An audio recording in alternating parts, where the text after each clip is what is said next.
చోట సీట్ ఇచ్చింది ఉమ్, అక్కడ ఉమ్, ఏది ప్రసన్న కుమార్ రెడ్డి మీద. ఉమ్. అదే నెల్లూరులో ఏదో ఒక సీటు పోనీ ఒక అకామిడేట్ ఆయన చేసుంటే భారీగా అడిగారు కదా ఆయన. అకామిడేట్ చేసుంటే అసలు ఈ గొడవ ఉండేది కాదు. ఉండేది కదా, అవును. అట్లాగే ఇక్కడ ప్రకాశం జిల్లాలో ఆయన మహేందర్ రెడ్డి లావ్, ఆయనది అంతే కదా, టీసీ అవును, బీసీకి ఇవ్వడం, నువ్వే గెలిపించని చెప్పడం.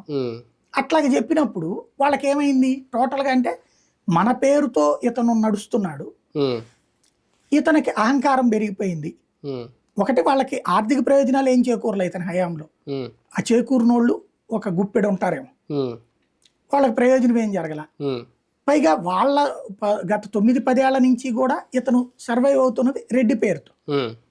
రాయలసీమలో అంత భారీగా వచ్చిందంటే, నెల్లూరులో అంత భారీగా వచ్చిందంటే అక్కడే. అప్పుడు అట్లాంటి చోట్ల ఇప్పుడు 52 సీట్లున్న రాయలసీమలో 41 పోయిందంటే ఏంటి అసలు? ఇక అంతే కదా, రెడ్లు డిజైన్ చేసుకోవడం, అవును. లేదంటే ఎంత దారుణ పరాజయం ఉండదు కదా. 10 సీట్లు ఉన్నట్టు నెల్లూరులో అంత దారుణంగా ఓడిపోతారని ఊహించారా? జిల్లాలే క్లీన్ స్వీప్ అయిపోయినాయి. కాబట్టి ప్రకాశము రెడ్లు డామినేటెడ్ ఏరియా మొత్తం కొట్టుకుపోయింది. అవును. గుంటూరు జిల్లాలో రెడ్లు డామినేషన్ ఉంటుంది, ప్రకాశం పల్నాడు ఇదంతా ప్రకాశంలో ఉంటది, 60-40 ఉంటది, నెల్లూరు 80-20 ఉంటది, రాయలసీమ అంతా దాదాపు అంతే. అట్లాంటి చోట్లన ఈ దాదాపు 70-80 స్థానాలు ఉన్నటువంటి చోట్లన దెబ్బ కొట్టింది అక్కడ. అంటే రెడ్లు డిజైన్ చేసుకున్నారు.